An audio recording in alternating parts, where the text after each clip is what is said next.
Hello, everybody, and welcome to the show. My guest today is an individual that has started teaching group fitness around 2013, and she earned her CPT after that. She was working a full-time job as a project manager in Boston and didn't take fitness into full effect until 2015. She's been in the fitness industry for 8 years, and she loves doing one-on-one training, but she's been doing primarily group training for the last 2 years.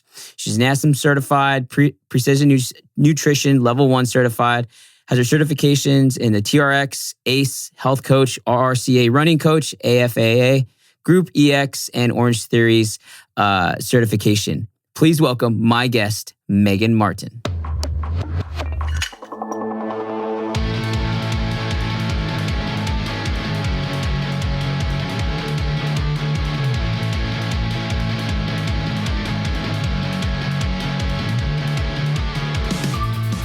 Question time. You ready? Yep. Let's open everything up. Okay, so would you rather have to dress all in bright orange or all in lime green for the rest of your life? Green. Okay.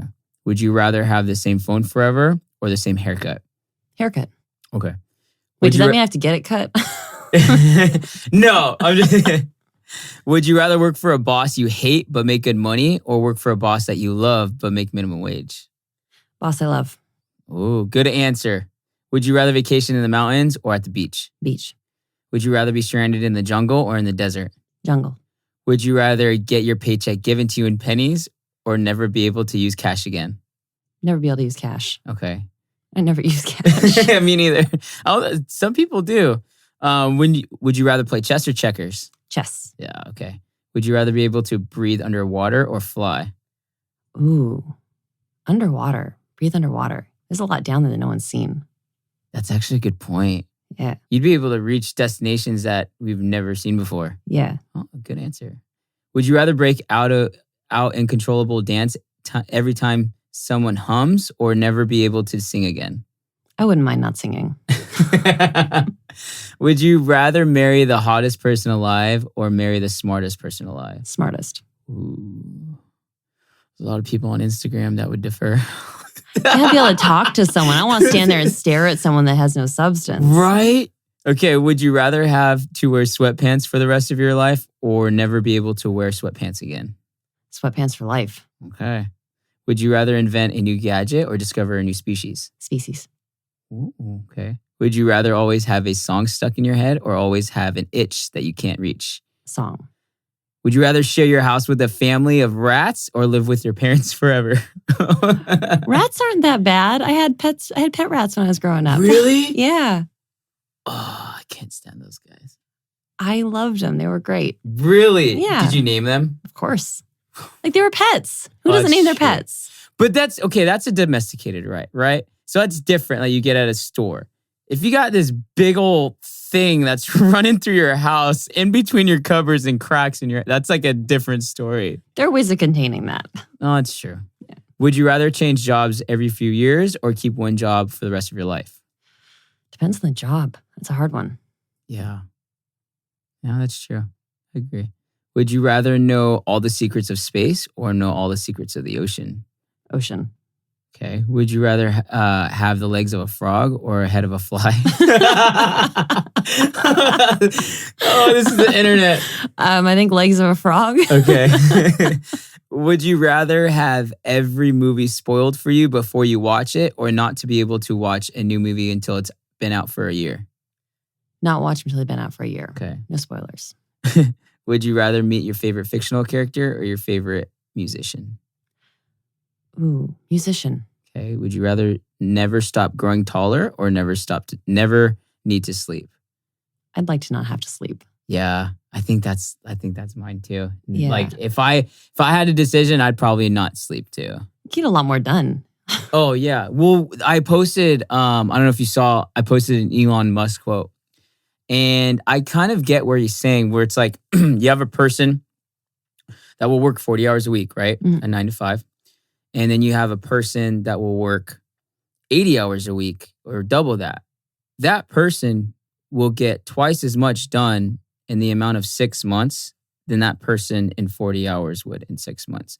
And that's true, because a lot of people don't, like, they go to work from 9 to 5 and that's it. And some people don't really put in the extra time of what they want to do with their life or accomplish a goal or anything else like that. It's some people do the bare minimum. Mm-hmm. And those people that, like Elon Musk or Jeff Bezos, like I always look up to them and appreciate their work ethic because of what they've accomplished and what it took to get there. Yeah. So it's like that's always a cool thing, like to always look at that stuff. Like I don't know if you look up to any of those guys, or like who do you look up to that helps you get inspiration for what you do? Honestly, just colleagues I've worked with in the past for the most part. I mean, in terms of who to look up to in the industry, it's always changing. Really? I think so. Well, like changing how? Well, so I work for Orangetheory, right?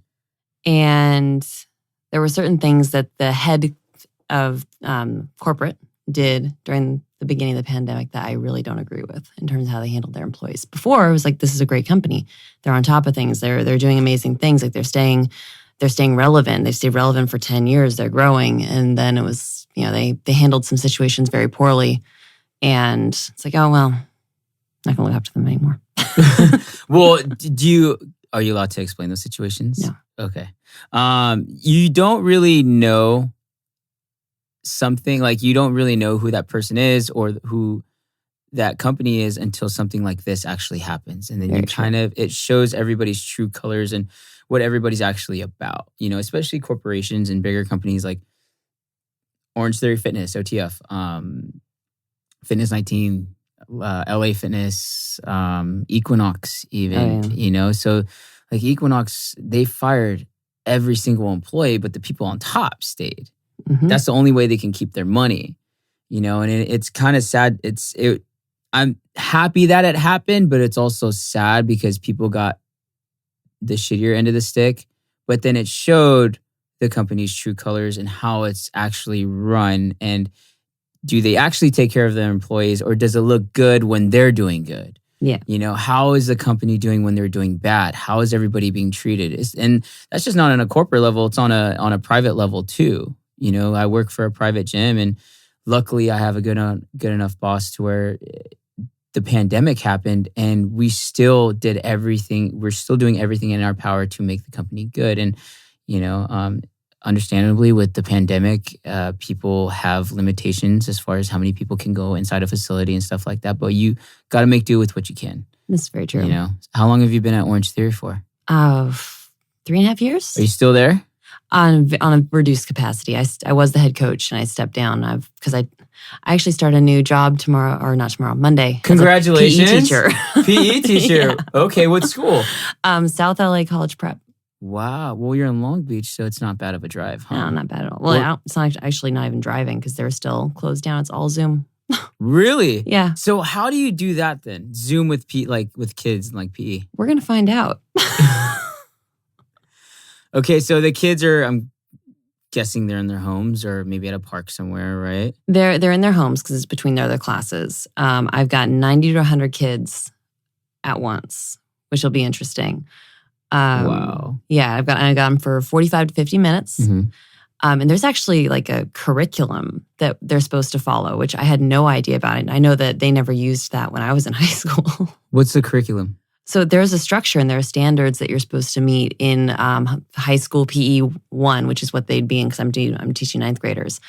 And, it's about how movements can impact other activities that they're doing or how it can impact your job. And they're supposed to be able to put together their own workout plan.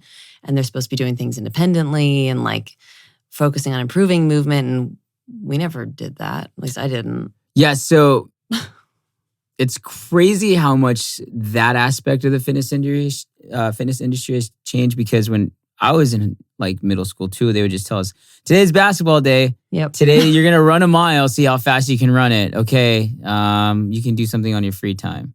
That's pretty cool that they're doing that actually. Yeah. It like teaches the kids in a way to understand how movement is effective in their life and how they're going to need it in the future. Because as humans, we're all supposed to move, right? We're not supposed to be sitting in a chair like we're doing right now. That's what we're made to do. We're made to like hunt and run and sprint and rotate and just move all around. We're not supposed to be stagnant 24 hours a day, 7 days a week. No, we're not. It's not good for us. Yeah. So before you got to OTF, what made you decide to get in the fitness industry? Like what sparked it for you? So I started getting into fitness I was not active as a kid. No PE I hated it. No sports, none of that. Okay. Didn't start doing anything until I was in my early 20s. Started running, and I was living in Boston at the time. We're talking like 3 to 6 miles a couple times a week. Nothing serious. Mm-hmm.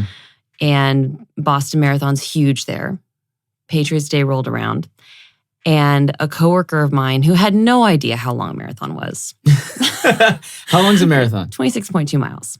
I was running 3 to 6. I was like, well, all the real runners run the Boston Marathon. When are you gonna run the marathon? So, cocky jerk idiot that I am. I went and signed up for my first marathon. I looked into it. You have to qualify. Never run a race before in my life. Never done any sort of structured fitness routine in my life. Mm-hmm. Signed up for my first marathon. Every single long run I did was the longest run I'd ever done. I was like, I'm going to qualify on my first try. And it was the most humbling experience of my life. Okay. I did not qualify the first time. I was in an incredible amount of pain for the whole week afterwards. I could hardly walk. Wow. So what's the qualifications? Like, what do you have to do in order to qualify to go into the Boston Marathon? So it's all broken down by age group and pace. Okay. So at the time, I think that I had to be sub 3 hours and 35 minutes for my age group. Or maybe it was sub 3:30. I don't remember. They changed it relatively recently. Mm-hmm. My first marathon, I came in at 4 hours and 12 minutes. Oh, okay. So that kind of like sparked things. I wanted to learn how to do better and not be in that much pain. Right.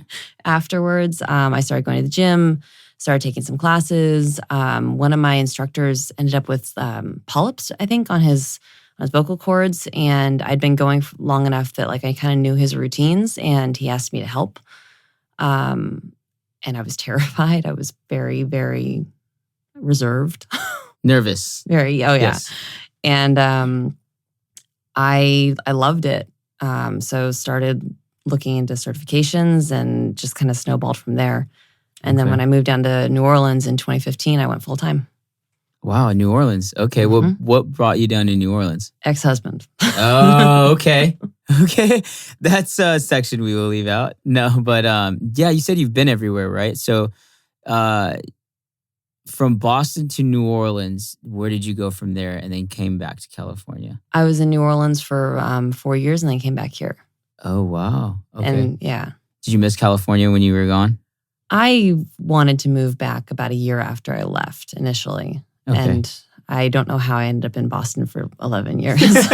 Well, how did you like Boston? How are the people different there from here? It depends on which people you're talking about. Boston has a lot of college kids and a lot of transplants. They're quieter. Like you don't really make eye contact. You don't smile at anyone. You don't really say hi. Really? Like once you're in with someone, you're in, but like they don't look like when you're on the MBTA, you do not make eye contact with anybody.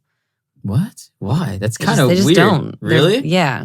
They're kind of cold in that way. I figured, like, because, I mean, if I'm, like, walking by somebody, you would want to make yourself approachable, right? Or, yeah. you know, like, smile. Even at the grocery store, like, or when I'm walking down the street or running, hey, how's it going? Even though I don't know them, that's kind of odd. That was one of the things I really missed. It was weird. Like once they knew you were it was just as normal as everywhere else. But like definitely a little bit you had to get through. I'm wondering because a lot of people say East Coast people are a lot more harder as people, so maybe they not trust you, but if your friend, like you said, if you're friends with somebody, like, oh, this person's okay. Like that's probably maybe my guess or theory is how it is over there. You know, like over here, it's just, you can say hi to anybody and they'll say hi back. So. Over there, they look at you like you have 3 heads. What's the biggest class you took or like you taught? I taught a remote workout on Instagram at the beginning of the pandemic that had around 200. But Whoa, that's big. Yeah. That was Instagram Live though, so I could not see anybody. I think that's kind of a good thing. Yeah, right? It was fun. I got people put their feedback in. You see it pop at the bottom, so that was kind of cool. Biggest one I've taught in person was, what was my biggest studio? 48. That's not bad. And then Orangetheory, how many people can you fit in one studio exactly? It depends. So studios are different sizes. Some have 10 stations. Some have 16 plus. And if it's a 3-group class, think 16 times 3 or 10 times 3. So the capacity is dictated by the by the number of stations. The one that I was working at in Orange that I was actually at this morning has 13. So pre-COVID, max was 39. Mm-hmm. Okay. I know a coach that works for Orangetheory Fitness. Her name's Leslie Pochak. Oh yeah, I know Leslie. Yeah. She's also, because I work at No Limit Personal Training. Mm-hmm. So she's a coach over there too. She's always been bugging me. She's like, yeah, you should take class. It's fun. Really? Yeah. So so OTF, what is it? Treadmills, rowers, what else is there in there? Weight floor. And the weight floor has BOSU, benches, dumbbells, TRX, ab dollies, all sorts of fun stuff. So I've seen videos and clips. It looks like a party in there. It's a good time. Really? Yeah, like it's definitely a good time. They're in something called Hell Week right now. And today was day 1. What's that? What's Hell Week? Hell Week is the 8 days leading up to Halloween. And they're always themed and they're always a really fun kind of challenging. Well, what do you mean themed? Like today was paranormal. Paranormal. Oh, Jesus. So I'm guessing everybody's on the row for a good amount of time, huh? They had a 14-minute row block. What? There's no way. I would pass out. Oh my gosh. Everyone stayed alert. Everyone lived. Okay. So does a coach run everything individually, or is there one set of exercises for that whole day that those coaches take over? Like how does that go as far as the stations? So the template's pre-designed by the people out in Florida. Okay. And the way that it runs is, they release it to us usually on a monthly basis. And we follow the template. How you coach it really depends on like how you think it's the best way that you think it can be delivered. Okay. I don't usually tell people, maybe it might be a good idea to be a little conservative on some of these efforts, but today was definitely one of those days that I did. Well, if anything is called Hell Week, you're going to have a time ahead of yourself. Yeah, so it was very, very little, like a lot of work, very little rest. Oh, okay. But a lot of fun. That's kind of like what we do at No Limit. Depending on the coach, rest breaks and the lifting and the cardio phases just kind of depends on what is structured through the day too. Yeah. So like me, I'm going to let the cat out the bag. So a long time ago, I used to have like an egotistical head, and I'm always like, classes are for girls, and I would always, I'm being serious, I would always badmouth classes. I'm like, I finally took one, what was this, 5 years ago, and I got rocked. I was like, well, I'm never saying anything like that again. So like, what do you have to, because a lot of people, not downplay, but they always like, oh, like cycling is more effective, or this is more effective, or what do you have to say, or advice would you give as far as people like looking for classes or going into Orangetheory Fitness or different things like that? As far as looking for classes, find something that you're going to like, because if you hate it, you're not going to do it.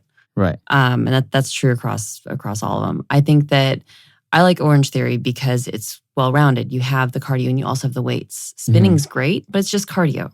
And the weights they use are usually like 2 to 5 pounds. Here we go. Well, seriously, like have you ever seen like a cycle bar class? Like they give you this pole that's like either you have a 3-pound option or a 6-pound option, and you do a lot of reps. But if you're holding with both hands, how are you supposed to cycle when you're holding a pole? You manage. What? You make it work. But so like it depends on what's going to work for you, and it depends on whether or not you're doing anything else. Right. things like Orangetheory are like, you got everything in one place. You've got your weights, you got your cardio, you're covering all your bases. And you're the head, you said you were the head coach, right? I was the head coach, yeah. So what was your responsibilities? Like, what would you go in on a daily basis, and what was your schedule like? Different every day. In any time from like pre-COVID, in any time between 4:30 and 9 o'clock at night, just depending on what my 4:30 classes. a.m.? Yeah. First class was at 5. And we were supposed to be there 20 to 30 minutes beforehand. I'd usually coach and then do my admin work, or the other way around. I was also responsible for managing the coaching staff, which at this studio, I was really lucky. I inherited a great group. They had been there they've been with the company longer than I have. So, it was really just more, hey, any questions? Yeah. No? Awesome. You're doing great. Everybody's okay as long as nobody's like, we're fine. Yeah. So they were on it. Never really had any complaints or anything, which was amazing. Yeah. So. That's the thing about our job. Not a lot of people understand that we do wake up early and we do go to sleep late, and then we have those weird gaps. I just had a person on the show before you, DJ. We were talking about that too. Being a coach is hard, especially if you're a head coach like you. You have so much responsibilities where people look up to you for different things. Like, you're the leader. You're in front. You have to make sure you lead a good example for the people beneath you, because everything sees that. All eyes are on you. So everybody messes up, right? But because I've seen head coaches too who walk around with kind of like an ego, because they're in a hierarchy of a position, they can act the way they want. For you, it doesn't seem like that. It seems like you're more personable. It sounds like you're more personable with your people. You actually care about your job. Oh God, yeah. And like, I don't think there's any room for ego in any industry, especially not in fitness, because everyone has a different background and everyone has knowledge that you could draw on. Yes. We all have different experiences, and there is way too much for anyone to claim to know it all. So like, when it comes to certain things, I had a coach, Curtis, great with any issues with back problems. Mark can planche, which I can't even begin to imagine how to work up towards that. Kiana was really great with, just coaching people through some of the tougher efforts in a really empathetic way. So it was really cool to be able to draw on everyone's experiences. And like, whenever we'd have our meetings, it wasn't like, okay, we're going to do X, Y, and Z. It's like, okay, we need to do X, Y, and Z. What do you guys think is the best way to go about this? I like that approach. It's a good way to like make everyone feel included, and you draw on everyone's strengths, so you're better as a team. Yeah, for the people listening, it doesn't really, it does tie into fitness, but with others around, when people usually have meetings with bosses, usually bosses are like, hey, you guys have this, this, and this. We're going to do X, Y, and Z. Whereas your approach is different. How do we help each other? How do we make us better as a team? What's going on? If someone's going through something, let's talk it out. Let's see what everybody's going through, so we can kind of get a better sense of how you're feeling and what you're dealing with. So we're all on the same page going into the week.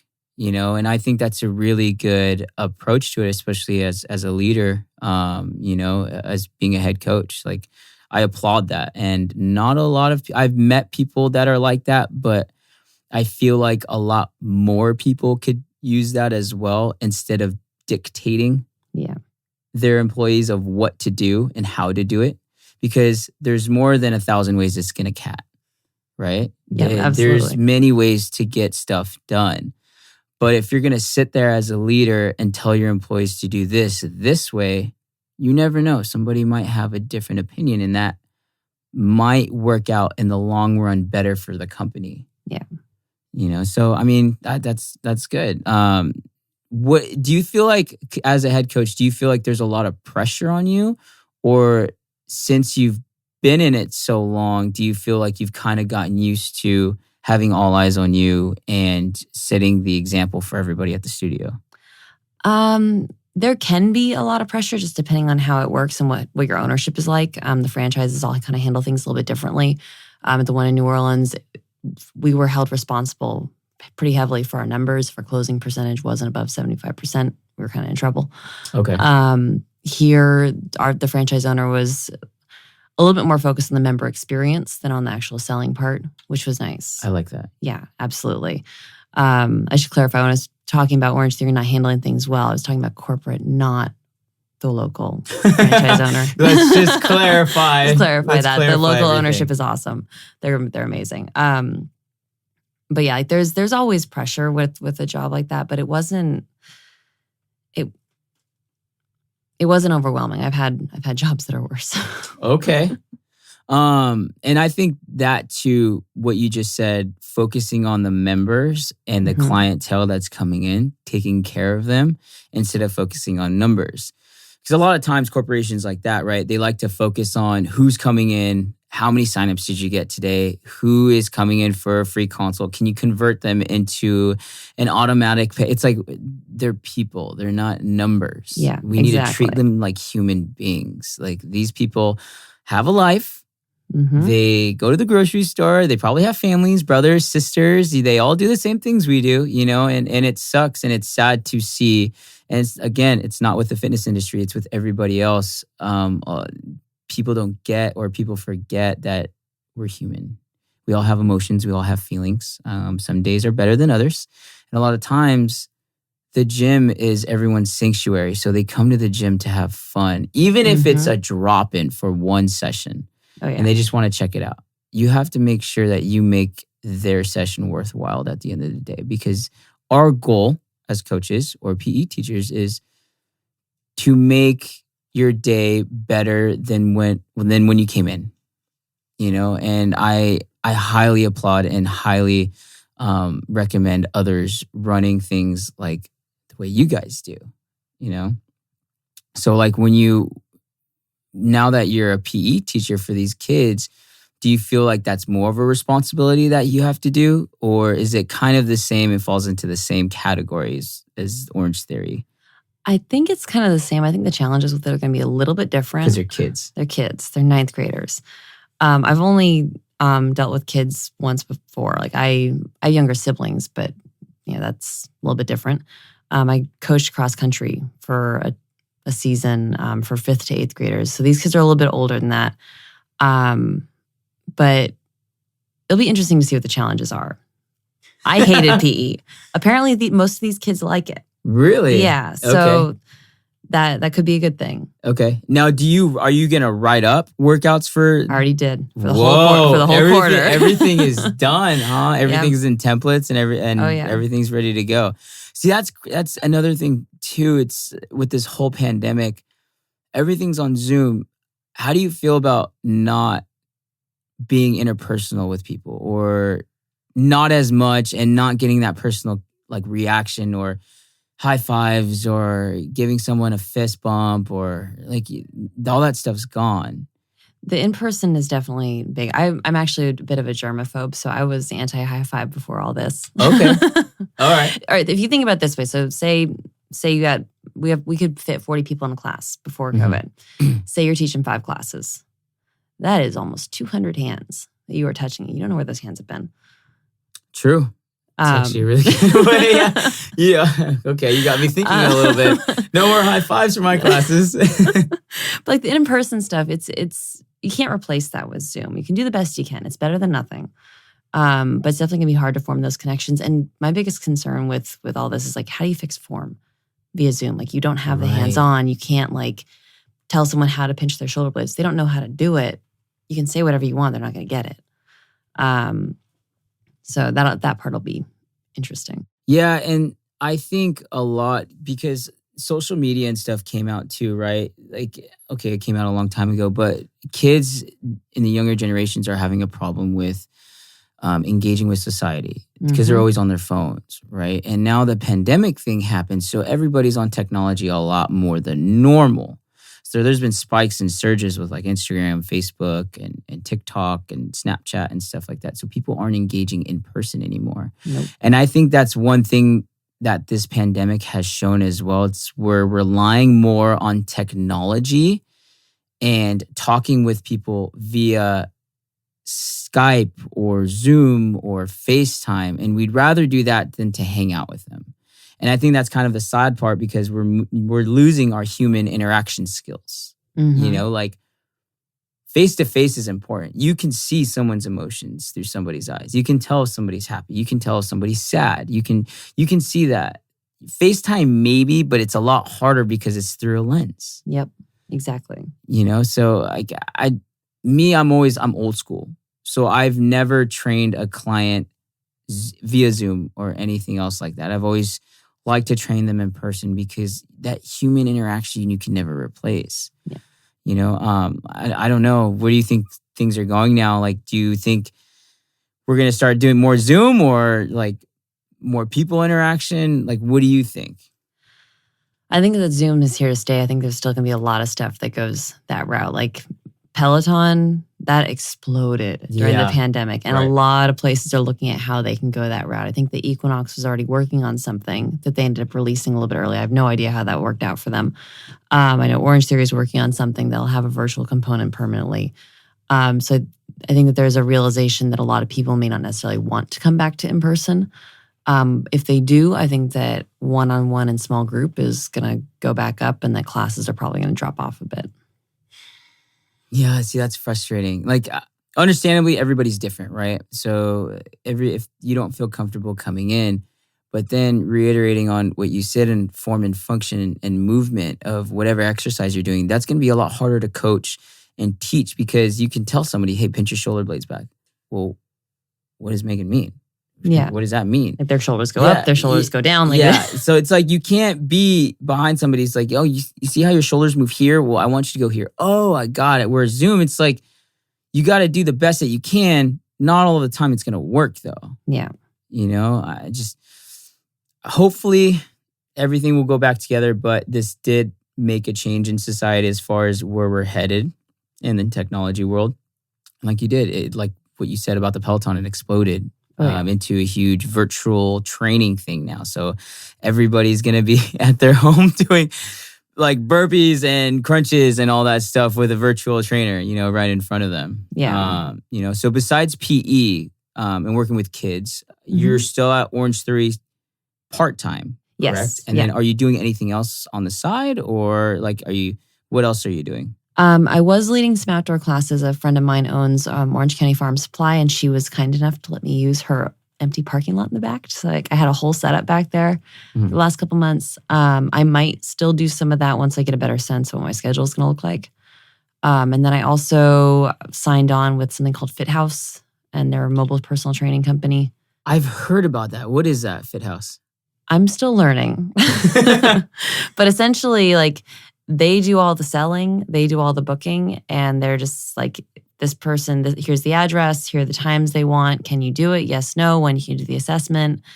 And then after the assessment, they do all the selling.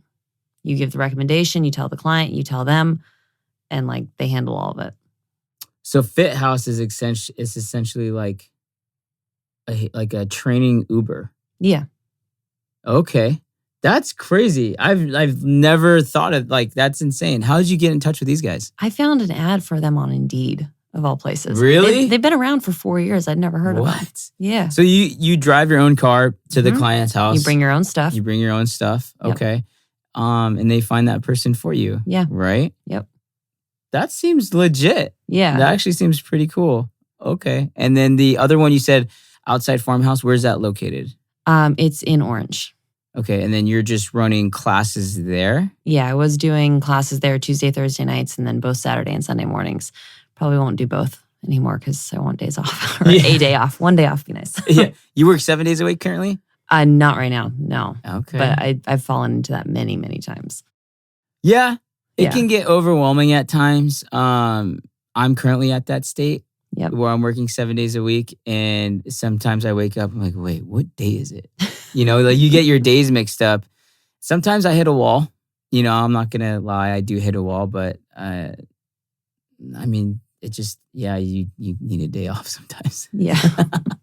So what's in the future for Meghan? What do you want to do as far as being a PE coach? Would you want to do that full time, or do you see yourself doing different things at once? Because everybody works differently, right? Mm-hmm. So where do you see yourself? I'm still figuring that out. this kind of threw a whole wrench in everything. I kind of thought I had everything figured out, and then Nope. nope. That's life. Yep, exactly. It's like, okay, let's go back to the drawing board. So I signed up. I'm going to start a teaching credential at CSULB in the spring. That's a 3-semester thing, and I think that that's going to be the route I go. I'll probably still do multiple things. Like, I don't like repetition. I don't like doing the same thing every day. I like to change it up. It makes it fun, makes it interesting. So I'll probably still train or teach classes or do something along with that, just because I enjoy that part of things. Okay, so your teaching credential, what's that going to be in? Like, what are you going to go into a specific, what is that called? A specific class or? So when I signed up for it, I was like, okay, who's still working and what's always needed? And I signed up for a science credential. What? What made you do that? I was like, okay, there are never, like, the STEM subjects are huge. There are never enough teachers for those. I have no qualifications for technology. I have no interest in engineering. I really don't want to teach math. So that leaves science. We got a math major right here. No, Economy. More power to you. I just can't handle it. Like, It's not that bad. I just, yeah. It takes us a lot of time to learn it. Oh, yeah. Like, I know I did well in math. I just didn't like math. Okay. Do you have your, so what's your current, do you have a 4-year or? Yep, I got a bachelor's. Okay, in what? Business. Wow. Okay. What made you go that route? I was working in catering at the time, and I was like, I don't want to go hospitality, and you can use business in anything. Yeah, it's a very general, degree that you can get into. It covers a numerous amount of things. You can basically kind of do anything with that, and you understand more about how businesses work in a way. I know a lot of people that do have business degrees, and they'll kind of give me advice on some things, about if I have plans to do something, whether it's create a business or do that. Oh yeah, do this. I was like, huh. Okay. Well, thanks. It's a really good degree to start with. But a lot of people they get degrees and they don't use them. Yeah. So there's a lot of those that feel like they need a degree because their parents force them, or they think that that's the way to go. What's your take on that? I think it depends on the person. I don't think that getting one just because you think that you should if you don't want it is the best route, because, honestly, it took me a long time to get mine. I went to several different schools and settled on that because I was like, well, I've come this far. I just need to finish it. And I need something. And it actually got me my first personal training job. Really? Yes. Okay. Just how it worked out.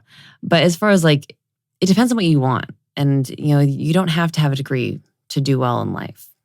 It can help some people, but for others, it's just not the end goal. Yeah, I'm a fan of that too, because I dropped out. So I have ADD. I can't really sit for a while. So you see me with my hands and I'm moving all over the place. I can't sit in a classroom for a while. I've tried it.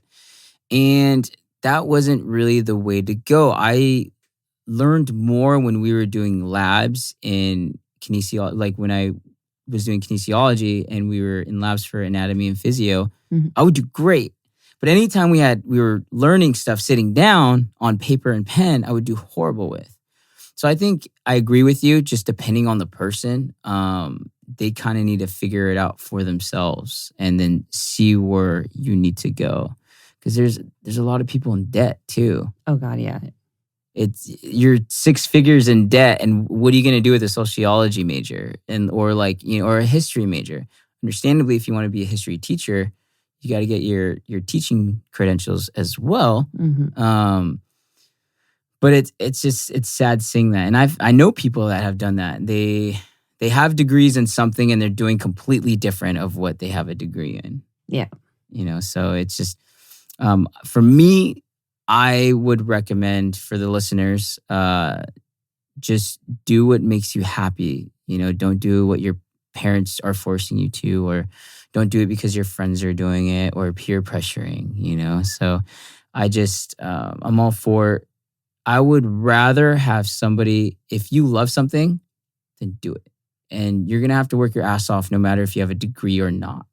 You know, like understandably, if you have a degree, sure, you have an easier chance at getting a job, a nice, cushy, like 9-to-5 job with benefits and stuff like that. But at the end, you still have to work, and you still have to work hard, especially at the position you're at. Because if you're not doing good and you're not excelling with the company where you're at, they're going to fire you. You know, so it all comes down to working hard and working smart at the very end. What jobs have you had? Because it seems like you've been all over the place. Okay. So my first job was in high school. I was maintenance for the state parks on Ventura State Beach. Okay. And that was picking up trash, cleaning bathrooms, and cleaning up dead seals. Dead seals? They get caught in the boat motors. It's awful. That was the saddest part of the job. It was awful. Hanging out at the beach all day was kind of nice. How many dead seals would you find on a daily basis? Not many on a daily basis. And we had a big stretch. We had from like Emma Wood all the way up to, I'm blanking on the name. Like right around, just below Carpinteria. Okay. So I have no idea. It was a big stretch. Like it's a big stretch of it. And we only had like one every couple of days. And sometimes more than others, but it really wasn't that bad. I was only there for a few months. I've worked as a hostess for a restaurant. I've worked as a barista at a Starbucks. I did office filing for a medical office. All three of those were the same summer. That was a busy one. And then 3 jobs? Yes. And how'd you juggle that? How'd you keep your sanity? It was here. I was here for summer between my freshman and sophomore year. And I was at work at 6 a.m. and I didn't get home until midnight. And I did that 6 days a week, pretty much. Wow. Take notes, ladies and gentlemen. See, you got to work. Doesn't come easy. Nothing will be handed to you. And if it is, it probably isn't worth it. No. I worked in catering for, I think, 3.5 years. I started in their smoothie shop. It was for a college, 3 colleges in the Boston area. Moved up to catering manager by my second year and was doing that for a bit. I was a project manager for a sign company. And then I started teaching classes and then moved down to New Orleans, personal training, group classes, did some office management stuff on the side. And then a friend of mine threw me into my name into the head coach hat for Orangetheory. And that's how I ended up there. So what was your reaction when you found out you got the head coach job? It was a weird, because a position like that's huge. A position like that is huge. I hadn't been with them for very long. And it had been thrown around as like, would you be interested in this? It's like, I don't really feel like I have enough experience. I'd only been with the company and coaching with them for like 6 months. They were trying to talk a friend of mine into taking it. 2 of my friends, actually. And they were like, okay, well, what qualities are you looking for? Well, that's not me. It doesn't sound like me. And then after 3 or 4 of those conversations, Jesse, I'm calling you out. Shout out. She's like, that's not me, that's Meghan. That doesn't sound like me, that sounds like Meghan. The studio they were putting me in was a flagship studio in New Orleans, this mid-city location, and it had been around for a long time. They hadn't had a solid head coach in over a year. They had one, they kind of tried to hold in the role, but he didn't want it anymore. And because he didn't want it, if you don't want it, you're not going to do it. Right. And so like there was a lot of back work, lots of member issues. They just had to let another coach go because he started working for a competitor. He was popular, so there was a lot of backlash from that. Drama. Oh, yeah. So, like, Jessie kept throwing my name out there, and finally she's like, hey, just a heads up, like, the regional's going to call you. I was like, okay, why? She's like, well, I think I might have told them that you want the head coach job. I'm like, wait, what? So that was an interesting conversation. I ended up taking it, and yeah. I think that's, no matter what position you get put in as an employee or if you're an employer, you learn as you go. Yeah. You don't have everything figured out from the gate when you come out. Even as a CEO, you can, Jeff Bezos, Elon Musk, you can, like a person working at a restaurant, you're still trying to figure stuff out. There's always something being thrown at you every day that you're like, oh, okay, I don't have everything figured out. I don't know everything. You know, you learn as you go and you learn with those experiences and you learn with the ups and downs going with those experiences, right? Yeah. So I mean, what happened from there? How did you, like, what was the transition like from that call and then going into it and knowing that you have to lead people now? It was interesting. Not all the members liked me initially because they thought I was being brought in to replace the coach that was let go. I was like, no, the studio hasn't had a head coach. I'm just here to try to get things going. Once I'd been in the role for a couple months, things started changing a little bit. The coaches were happy to have someone. Mm-hmm. The coach that had been trying to get rid of the role for a year was thrilled. Right. It was an interesting transition. Like I'm not sensitive. I will adapt to whatever situation. Even though it was only 2 miles away from my other studio, like the music preferences were hugely different. Right. And they were complaining to the manager. So I just started announcing my classes like, hey, I based my playlists off of what the Uptown members like. I understand you guys don't like the same things. Tell me what you want. I'm going to put a piece of paper out after every class, write down some requests. So long as it's mostly clean, I'll play it. Good idea. Yeah. Like no country and no musicals. Other than that, we're good. And like after that, they really started to kind of warm up to me a bit. You earn their trust. Yeah. So it's like, I get it. If you're in a gym, right, and you're taking a class and you're so used to having somebody there and you're so used to taking somebody's class, you're like, I love this guy. I love his classes. This is why I come to deal with this guy's classes and to enjoy the workout with the people in this room. And that person's gone. That person coming in, doing that class, you kind of get a bad taste in your mouth. You're like, this isn't Mike, or this isn't Tyler, or this isn't so-and-so, So it already starts off in a negative way. So the fact that you earned their trust, it just shows a big step. Why do you not like country? I just don't. It's not my favorite. I don't want to knock it. Wow. What don't you like about it? I don't like the twanginess. And I don't know. Okay. Something about the genre. Like I like some of the older stuff. Like I listen to Tom Waits. But do you listen to Brooks and Dunn? I've heard a few. So I wouldn't be able to name any of it. Okay. So what do you jam out to for you working out or you going to Orangetheory? Well, class playlists are going to be a wide range of things. Personally, it's a little bit of everything. Like sometimes I'm big on 90s. I'm big on metal, big on rock. So like today I ran to 9 Inch Nails. Yes, there we go. Okay. So you need somebody screaming at you. Sometimes, yeah. Yeah. Every once in a while, if I need to take it easy, like I'll have to back off a little bit and like I'll play the Doors or something. But alternative. But it's, I listen to a little bit of everything outside of country. Okay. So me, I usually like when I work out, it's hard being a coach and working out because I don't think people realize what we do and how we work and how hard we work. Mm-hmm. Because we have to deal with, especially classes, you're dealing with so many different personalities at once. You're dealing with multiple classes in a row even. And for you to put out the energy that you have to in order to keep everybody going takes energy from you. And what people don't realize is we're tired. Mm-hmm. Honestly, the last thing I want to do sometimes is work out. But I have to. And when I do, I need somebody screaming at me. So I'll listen to like Linkin Park or 9 Inch Nails or Little John or, Eminem. That's my thing because I need somebody yelling at me as well, like I do with my classes, So, and it's just different. I've trained people, like I train a lady in a house and she'll play slow country music. I love it. I love it, but that's her thing. I'm like, okay, looks like we're going to kind of tone it down a little bit, so it's just everybody has their own individual different preferences, I guess. Yeah. So country's your least favorite? Yep. Okay. What's the least favorite after that? Probably just general techno. You don't like EDM? I like some EDM, but there's some that sounds a little too similar to me. Do you think it all sounds the same? No, but some of it does. Okay.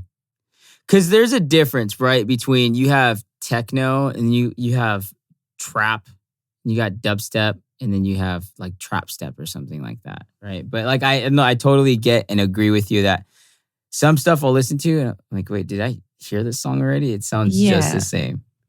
Some of it's great, especially for like a high energy class environment. Some of that's like right on the money what you need. Mm-hmm. But I can't do it all back to back. Mix it in.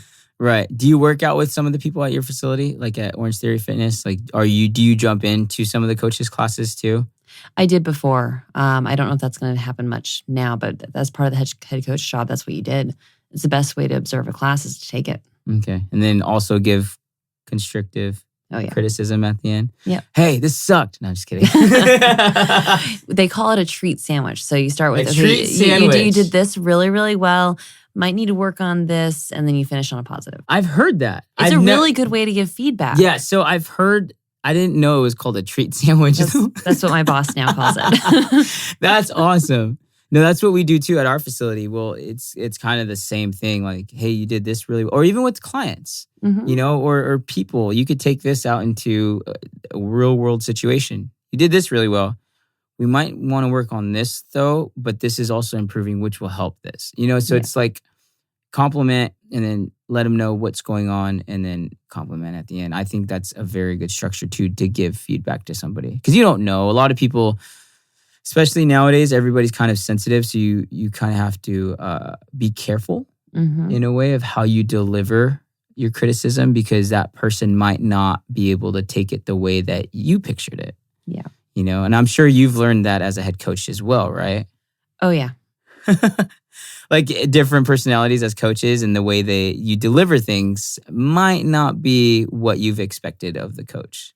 Yeah, I was lucky enough to learn by observing. Okay. Versus saying the wrong thing. That's usually what I'll do if I go into a new studio. I took that approach from the beginning. First couple of weeks, I don't really say much. I'm there to see how do things run, who does what are the habits. So you don't ask questions. You just kind of sit back and observe, right? For the first week, observe. I might ask some questions of like the manager or some of the staff. Okay. Like, oh, is that usually how this is done? How about this? Like, or for certain procedures, things like that, and then kind of see how everyone interacts, and then figure out how to handle the personalities from there. Okay. Do you guys ever go out as a team? Just team outings or go out used to. Pre-COVID? We had one of our members works at Disneyland, and he took a bunch of us to Disney. That is so nice. Which was awesome. Like with a pass, and like we had a guide and everyone who took us to the front of really? the lines. Oh yeah. Wow, look at you guys. Like, celebrities. We got on Rise, which apparently used to sell out in the first minute that they were open or something. What? Yeah. That was the first ride we went on that day. It was amazing. But we had all these plans for team building. Like we wanted to go axe throwing. I've never done that. I still want to do that. Really? You've never been? Never been. I always see it on Instagram. It seems like it would be a lot of fun. Yeah, except sometimes it can ricochet back at you. And I don't know if I want that. What are the chances of that? I've seen it happen. I've seen it happen. But I don't know. Do you go shooting? I haven't really been shooting. Okay. Used to do that when I was a kid with my dad. Oh, okay. What did you guys shoot? I have no idea. Really? Okay. Were you guys indoor or outdoor? Outdoor. Oh, okay. Yeah. Yeah, see, shooting's cool. I like it because for me, it just kind of takes my mind away from things. I'm like, oh, cool, a gun. I get to shoot it at a target. You know, it's like not kind of like that kid feeling. Yeah. You know, that's what it does for me. That's kind of like I usually go shooting once every 2 months or once every 3 months or whatever the case may be. You know, so, but for your team, have you guys decided on, do you guys still go out sometimes like post-COVID, or do you guys still like hang out? Do you hang out with them one-on-one still right now, or?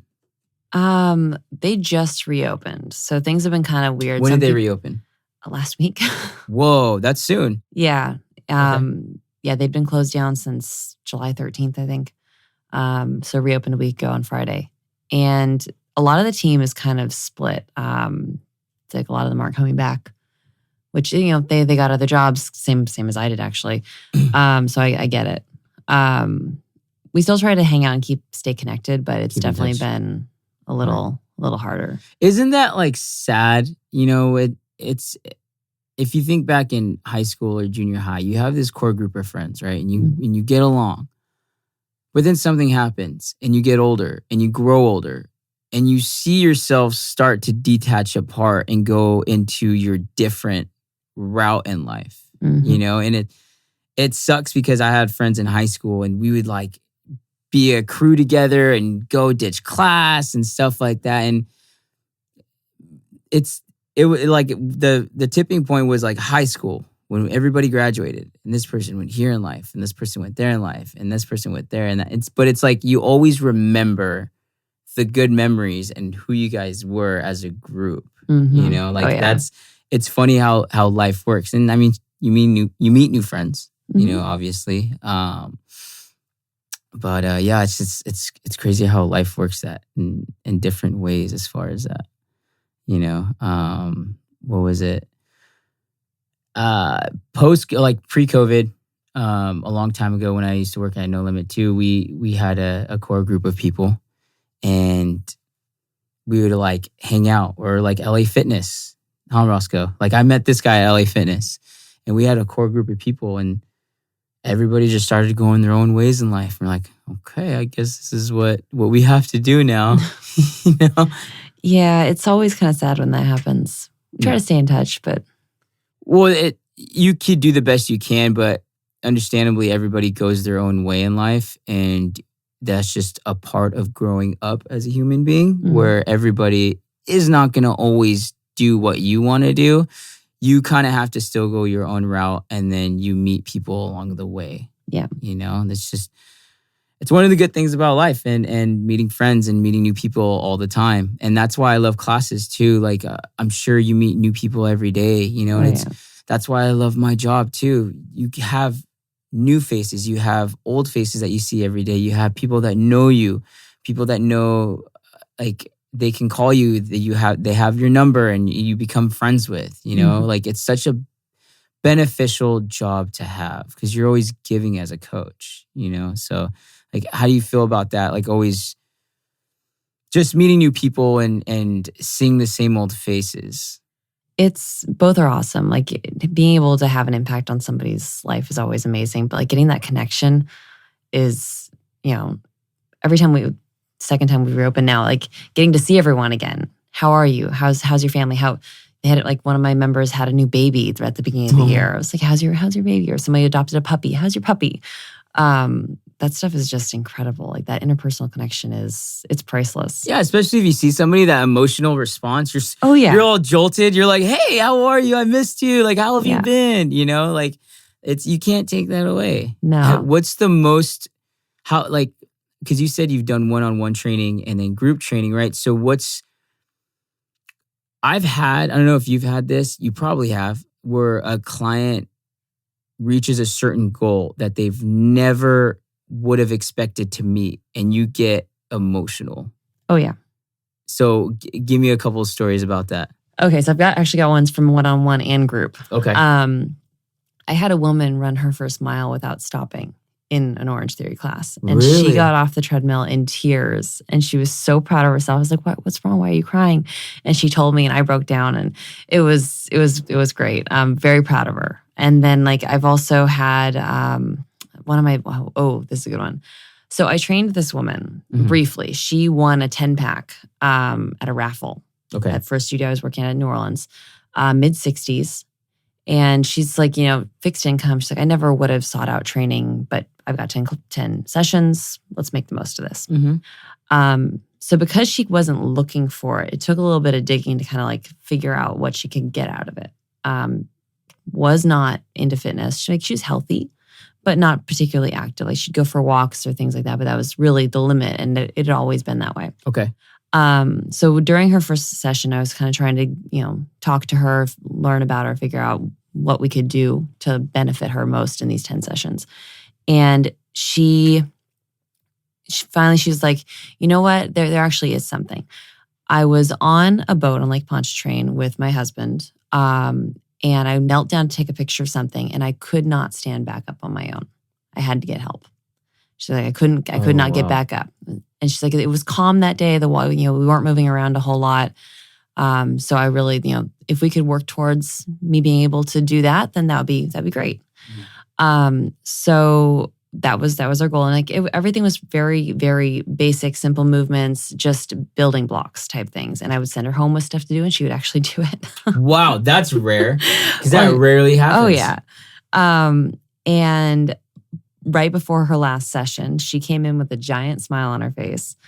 And she told me that they had been walking through City Park. She knelt down to take a picture of something and got back up, no problem, by herself. And she was so proud of herself. It was amazing. Wow. See, that's cool. That's why I can't really see myself doing anything else. Like, I've been a coach for 8 years, and I've had a numerous amount of emotional breakdowns. This is coming out. Everybody knows, by the way. It's that good feeling that I was there at that time when that person hit a goal. And like, I had a guy who went through double knee replacement, and he came in. I used to train him at LA Fitness, right? And then he got into a car crash. So he got a double knee replacement, and I was working at No Limit. That's when I transferred. And he comes in a wheelchair. I'm like, what happened? He's like, double knee replacement, got into an accident. All I want to do, he has a Harley. All I want to do is stand on my bike. That's all I want to do. Ride it and stand on it. I was like, okay. So we worked and we worked and we worked. And sometimes he would get so frustrated that he would just break down and cry. So it was just this emotional roller coaster of a ride that I went through with him. And fast forward 2 years later, he's like, hey, I'm going to go on a ride with my wife this weekend. Okay, cool. Have fun. Like, I'll see you next week. And by that time, he could do reverse lunges. He could do squats at a decent level. He can get low. He was moving really, really well. Like, he built up the muscle around his knees to be able to support him in his movements to whatever he was doing, right? And he comes back and he gives me a hug. I was like, hey, what's up?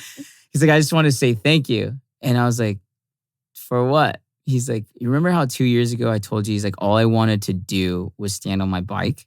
I'm like, yeah, I did that this weekend. And I dropped everything. I was like, no way. He's like, you wouldn't believe it. I have pictures. And he showed me. And I cried. I broke down. I'm like, oh, like, might tear up right now. But like, I cried because you go through so much with that person. And the littlest things like kneeling down and coming back up, or standing back on your bike, or running a mile without taking a break. That's the stuff that I live for. And that's why I love what I do, just to see that, especially with kids, because you're going to be working with kids now. So it's like, kids are different than adults. Like when they do something, you're so excited. Like, you know what I'm saying? Like you're so excited for them and what they want to do. And you get to see kids grow up as well as a PE coach, right? Oh, yeah. Yeah. You know, so it's, for me, I would rather do this, like going back on the question I asked you earlier, I would rather do this and make less money right now than to work at a job I don't like with a pay that's great. Yeah, absolutely. Because at that point, I think you're just kind of selling yourself to a materialistic lifestyle, and you're not really happily internally. Because you have those people, right, that just go after the things that they think that will make them happy. And when they get to the point where they're at, whether they want to buy a new car or a Rolex or a new house or $500 shoes, and they get to that point and they're like, okay, what's next? What's next after that? Yeah. What's next after that? And the thing that has a lot to do with the influence is social media. Oh yeah, it's like a new version of Keeping Up with the Joneses. It's So social media, like Instagram and Facebook, right? More likely Instagram because I'm never on Facebook. Facebook sucks. You're not missing anything. Really? Yeah. Why does it suck so much? It just... I heard it's gone just very, very political, and it's just, it gets really ugly, and it's not the same as it used to be as back then. It's really not. Like, it's not people sharing things about their lives. It is very political. And have you seen Social Dilemma? I saw your post. Okay. I really like that. I want to talk about that. Yes. Okay, so tell me what that's about. So I'm going to back up. So there was a documentary a while back. I don't remember what it was called, but like 10-ish years ago, about the fast food industry. And they were talking to scientists about how they manufacture things like Cheetos and Pepsi, and Dr. Pepper was one they were talking about specifically. Okay. And these guys were talking about how when they will wire a person, and then they'll mess with the salt, fat, sugar combo looking for something called the bliss point, where they get the most firing and the most neurons. It's creating an addiction. And when asked afterwards if they would allow their kids or their families to eat any of this stuff, they're like, absolutely not. Same thing's happening with social media. It's not the bliss point. They write these algorithms, and the point of these algorithms is to feed you things that will keep you online for longer, because the longer you're online, the longer you're on their app, the more money they make, whether you buy something or not. Clickbait. Exactly. So the algorithm is built to feed you things that will more than likely right now piss you off, and they don't care whether or not it's true. Not only do they not care whether or not it's true, I don't really think they have the control or understanding of what they wrote to do much about it.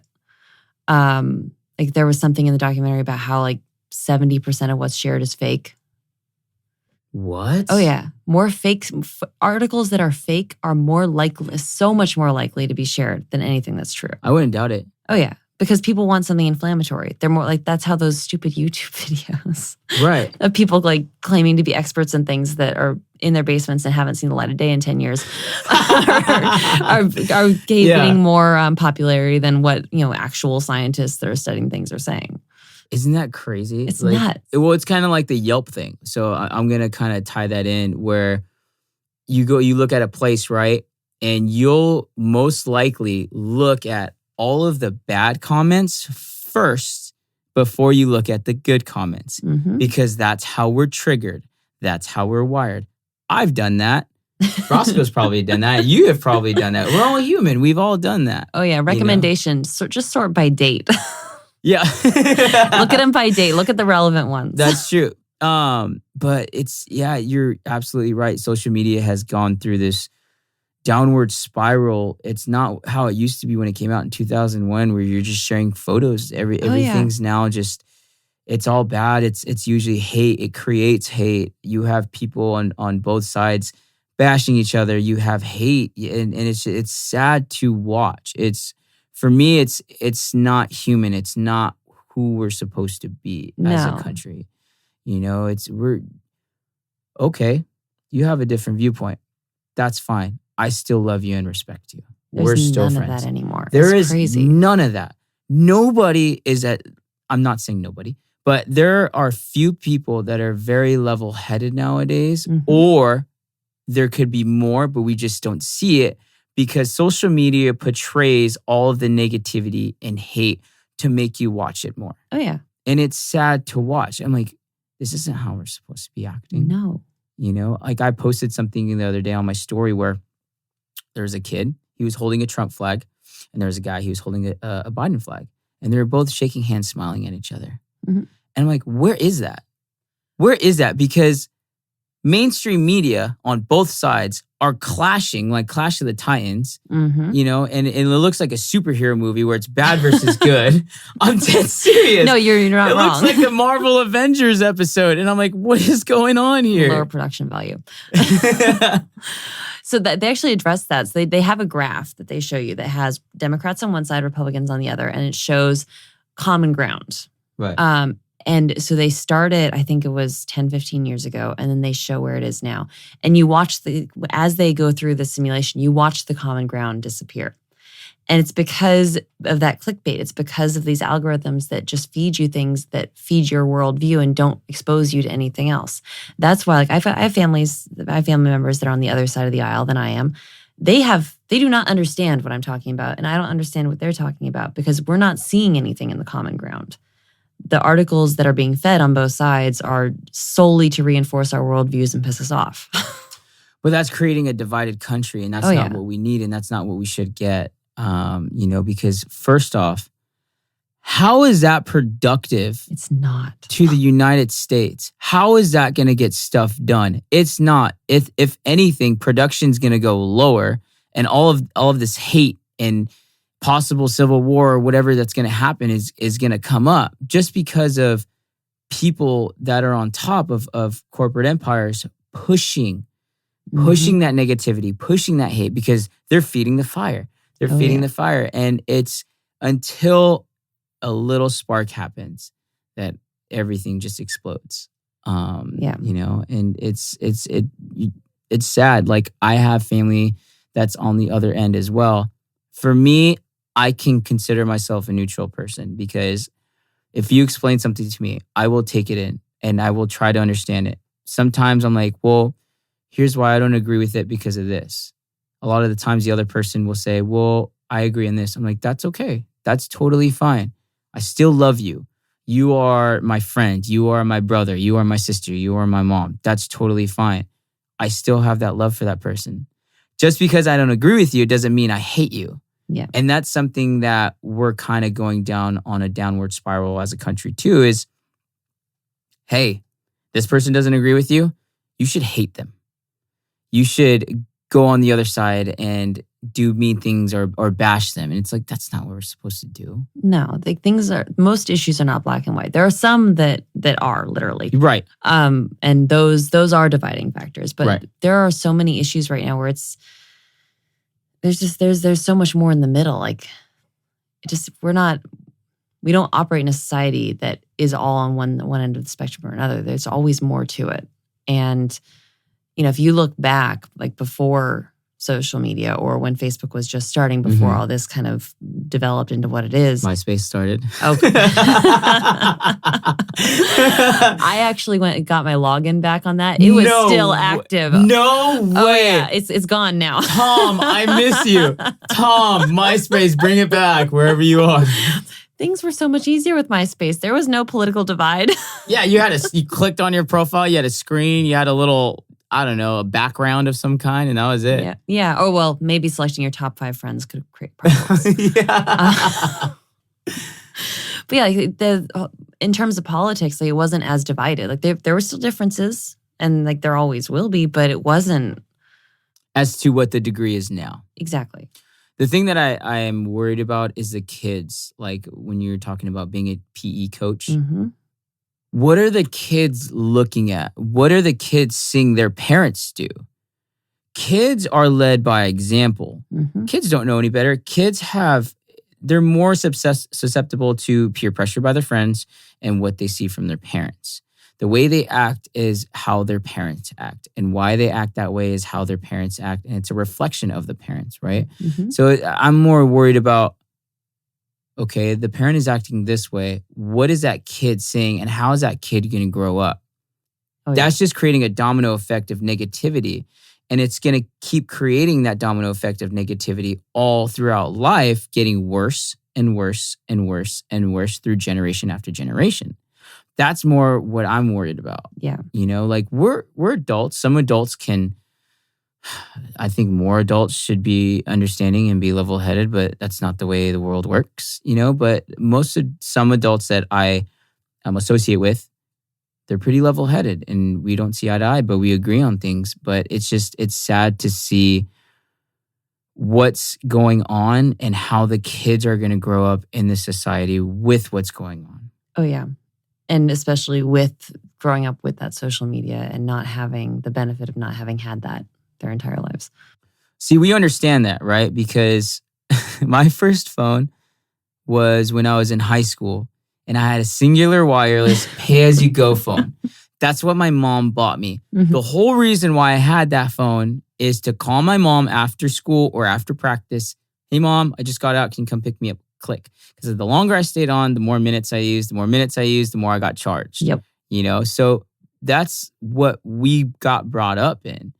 With kids now, you see 6th graders and 5th graders with the brand new iPhones, and they have Instagrams. Oh, yeah. And I'm like, what? Oh, so I got the roster for one of my classes. These kids were born in 2005, 2006. Oh my God. It's like, oh my God. Like, wait. Jesus. Let me back up. I'm feeling my age right now. Same. I was like, okay, that's really recent. Right?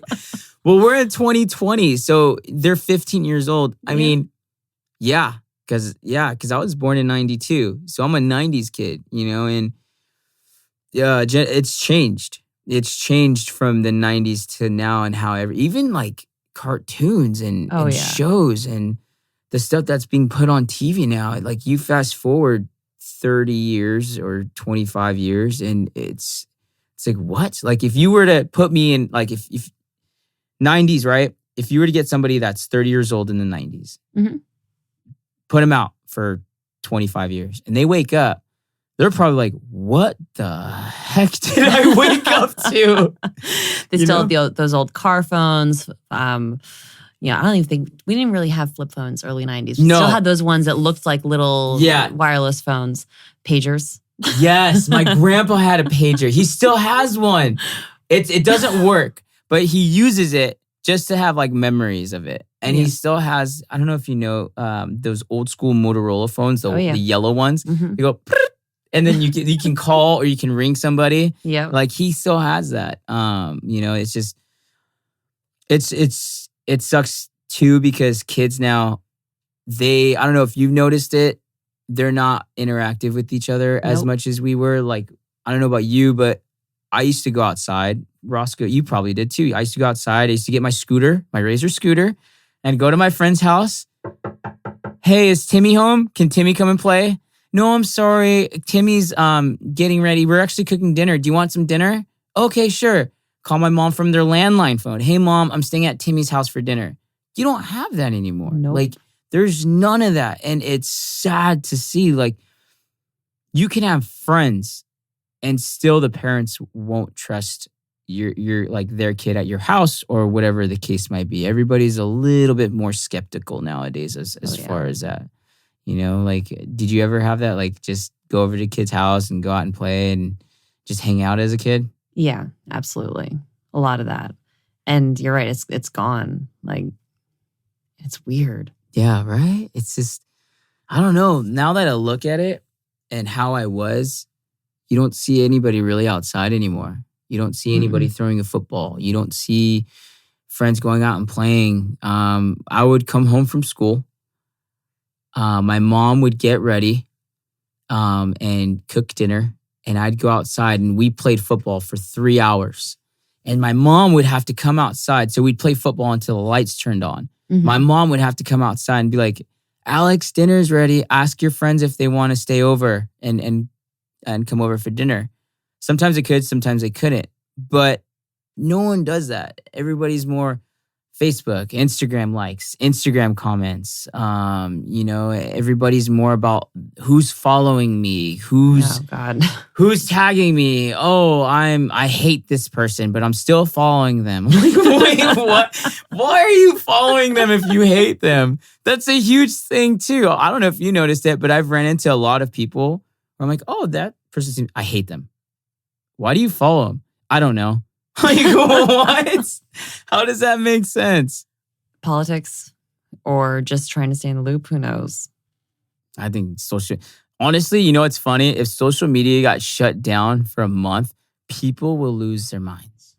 Oh, Instagram had a hiccup that lasted for like 15 minutes a couple weeks ago. What was the hiccup? It wasn't loading or something. And well, remember when it was it like Facebook, Instagram, Snapchat, like all the major websites went down for like a day or something like that? That might be what I'm thinking of. I thought it was 15 minutes. But it was I'm like out of it, it was like a day. Was this recent? No, this was like I think 2 years ago or a year ago. Okay. I remember it was like it shut everything down and everyone was freaking out and you're like, why? Yeah. because they're addicted to it. But that proves my point. That proves my point of how bad it is now. Mm-hmm. If Instagram were to shut down for a day, not even a day, if Instagram shut down for an hour, 60 minutes, people would lose their minds. They would. You know, they were talking about taking away likes for a while and people flipped out. That is sad. Yeah. That is sad. Wow. Yeah. I think they ran a test in another country and decided that it wasn't worth it. But they were going to take away likes to stop some of the issues that they've noticed. Okay, well, this is where we're at in freaking America right now in 2020. Mm-hmm. We're all about the likes and comments, huh? That's sad. And for like if you're a big influencer, it depends too on the content you're putting out too, right? So there's a lot of people who have a lot of followers. I follow this one guy. I think he's called E. He's called like Easy something or something. He very cool dude. He puts out great content. He's an actual influencer that just gives good advice and portrays a good dude. I mean, he might seem like a good dude on Instagram. I don't know him personally, but the content he puts out is great, right? Mm-hmm. On the other hand, you have the other people that don't, and they just put out content either they're half naked or they're showing skin and they're portraying this image because they have some sort of thing going on with them mentally, or they're going, what is that called? What is that called when you self-esteem issue? Mm-hmm. You know, a lot of those people have self-esteem issues. Oh yeah. They want lots of likes just so they feel valued. Oh yeah. And they're miserable. Yes. You hit the nail on the head. Yeah, they are. They're miserable. They might, and the thing with Instagram and Facebook and social media, it's a highlight reel. It's you don't know what's going on in the back end. You see those couples who post every day, I love him, I love her, I love my fiance, I love my wife, and they're just posting every day and everyone's like, oh, they seem like a good couple. Mm-hmm. A lot of the times, because I've seen it happen with multiple people, they're miserable. They're fighting all the time. They're not going like really well. They're barely hanging on. Some get divorced, some get broken up, you know, and it's just, it portrays a highlight reel of only the good stuff that's fake.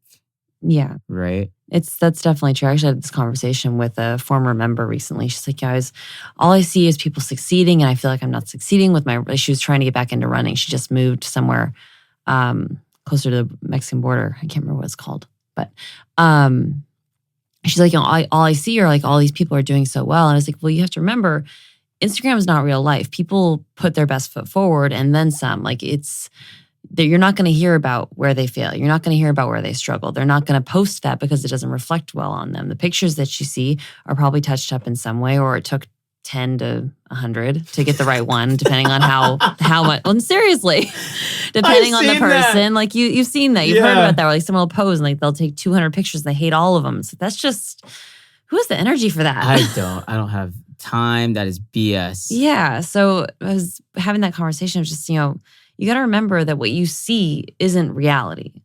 It's a fake image. Yeah, exactly. They are showing you what is going to get them likes and what is going to make them feel good.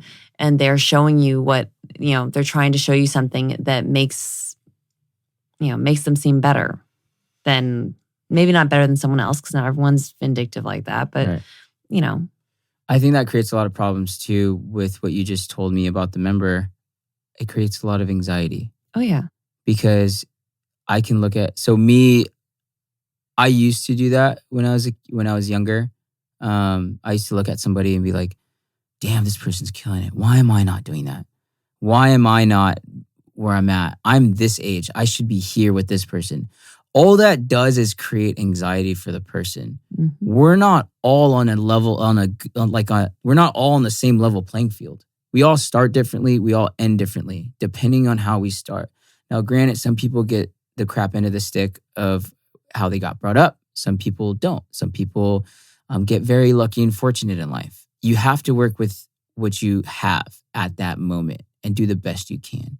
Because if you're always comparing yourself to somebody that you really don't know on social media, you're not going to do well in life because you're focusing on what that other person has and what you don't have. Mm-hmm. And that's creating a problem psychologically and mentally for that person because I'm 30 years old. I need to be this. Whoa, slow down. First off, no one has their stuff figured out. No one ever does. No. Reiterating on back what we just said about CEOs and employees and employers, you'll never have things figured out. My grandparents, as old as they are, they still don't have everything figured out. You know, you go through life and that's a part of life of learning. And that's something we need to instill into these kids. And I constantly thinking about the kids that you teach in PE, you know, like they're going to grow up with that. So it's like our jobs is to instill that mindset of, hey, sure, Timmy's doing good in life. Are you Timmy? Nope, you're Jake. So do whatever makes Jake feel happy. Yeah. What do you want to do? Cool. You want to do that? Do well at it. Don't worry about Timmy. If Jake is a successful farmer, Timmy's a successful business owner, guess what? They're both successful in their own way. And they're doing what's making them happy. Yes, exactly. They're doing exactly what makes them happy. And we lose sight of ourselves and who we are as people. And I think that creates a huge identity issue as well. Because in the end, we're like, guess what? Right. You take that away, right? You take out Instagram. Who are you really? Oh, yeah. Who are you really without that profile, without the likes, without the comments, without people you're so pretty, you're fit, blah, blah, blah, blah, blah. You're successful. 1 million followers. Take down Instagram. Who are you really behind Instagram? Who are you really? Like, are you as legit as you say you are? Or are you a totally different person once the likes go out? Most people are a totally different person, for sure. You know, I just, what do you think of everything and creating just that panic state or people comparing to other Instagram influencers and what they have and what they don't have? It's like comparing yourself to something you see in the movies. It's not real life. And people forget that because we're so wrapped up in social media, because we're all on our devices all the time, because we're not remembering how to interact person to person. Everything's through a lens. Like it's really detrimental to everyone's mental health, to their happiness. Like you have this sense that you're never measuring up. Or you're never good enough. Oh yeah. And no matter what you do, you never will be, because you'll never have that many likes or look like that or, seem that happy in real life, because there's always something else. Like there's, not that people can't be happy, but like there's more work that goes into it than what you see in a snapshot and a little caption. Right. Yeah, you're absolutely right. And it's the way that society is going now, I don't see it improving. I actually see it going worse, depending on the content being put out there. Mm-hmm. Usually, and this is in most cases, the content that is BS that you, me, or Roscoe can look at and you're like, this dude's a load of crap. We'll get the most followers. We'll get the most likes. Oh, yeah. We'll get the most supporters. And I see that all over social media. I'm like, no, that's not what you're supposed to do, And there's people that give out good content and seem like good people, and they help their community as whatever they may seem. And that's very few through Instagram and Facebook. So it's hard, especially with people having kids now and are going to have kids. Like what is your child going to get raised in? It's like you have to be very careful of how you bring them into this world as well. Mm-hmm. Who are they going to surround themselves with? What are they going to do when they get older? Kids, guess what? Mom, Jenny has a phone already. She got the new iPhone 12. Do you think I can get one? It's like, pump the brakes. It's crazy the way things have turned out. Yeah, it's nuts. I think that it would be a really good social experiment, though, to see what would happen if shut down Instagram and Facebook and Twitter and I'm all for it. 24 hours. What do you say, Roscoe? Why not? Anyone out there a hacker? Yeah, I know, right? I know a few. Roscoe does. Just don't get caught. Yeah, Trainer Talk is shut down. We just like piled up this whole thing, you know? But yeah, it's you don't know. I mean, people do post stuff like on Instagram once in a while, and it will be good content, pure good content, you know, but the stuff that's BS out there that kids see is the most followed. Yeah. Understandably, there are entertaining videos that are funny and Oh yeah, like stuff the walrus that does push-ups. What? A walrus does push-ups? A walrus does push-ups. Where is this? What page is that this? one's been circulating for years. Really? Yeah. I need to look that one up. It's he also does sit-ups. What? Yeah. A walrus trainer? Yep. Yeah, a walrus coach. He can teach classes at Orangetheory Fitness. We'll see how that goes. That's awesome. You know, it puts people in a different perspective as well.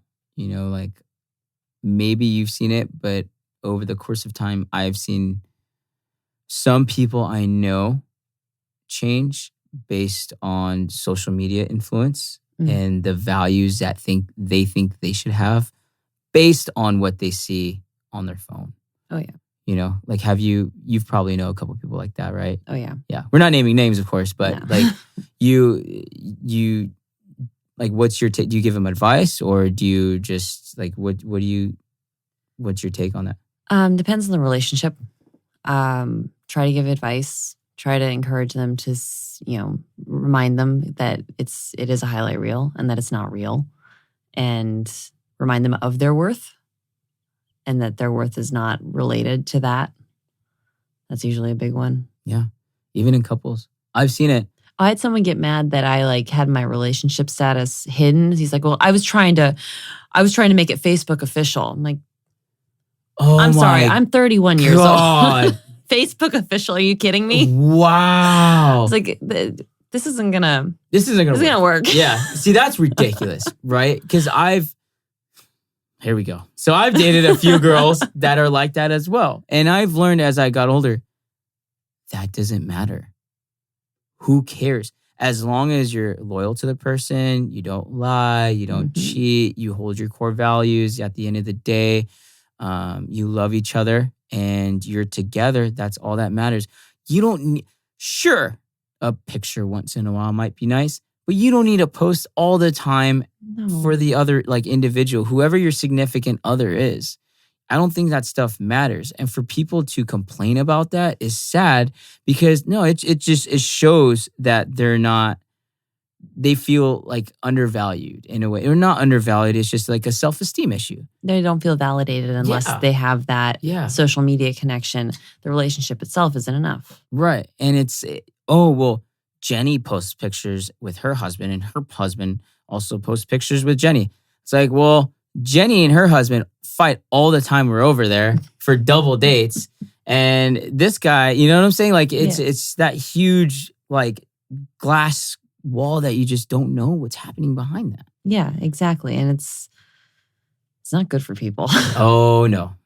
But yeah, I mean, it's just, we should just shut down everything for a day. Yeah, just one day, just see what happens. I'm going to, you know what? When everything shuts down, I'm just going to go to sleep, wake up, and hopefully the world doesn't catch on fire.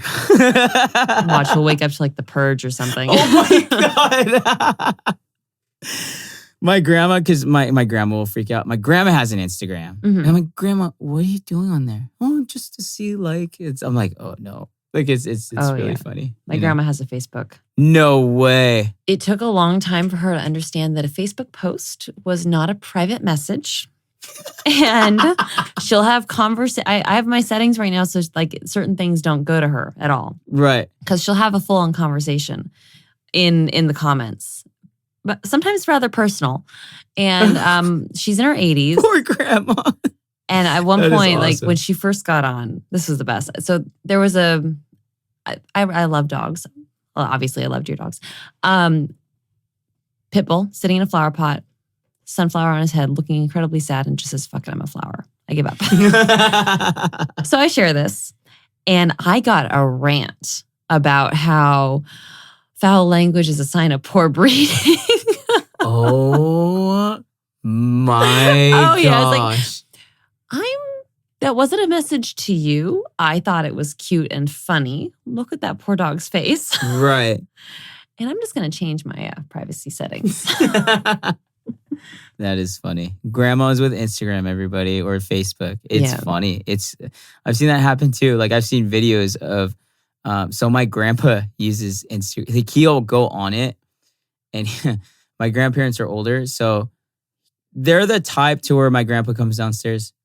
Rosie, where's your phone? I want to look at Instagram. Like, she'd be like, it's over there. How do I get on Instagram? My grandpa, you got to push the button. What button? The one that has a camera on it. And he'll go on it and he'll just, for hours.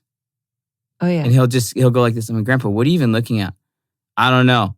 I'm just swiping. And I'm like, what?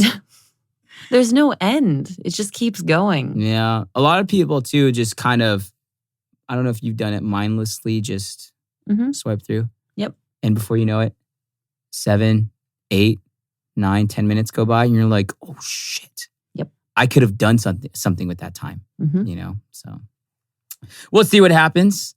But yeah, on that note, Meghan, thank you so much for coming on. Happy to. I greatly appreciate it. This was fun. This was a really good conversation. So how can people get a hold of you on Instagram, Facebook? Instagram, Facebook, I did have to make everything private because of the kids. It was either that or sort through and delete a bunch of stuff, and I don't want to deal with that.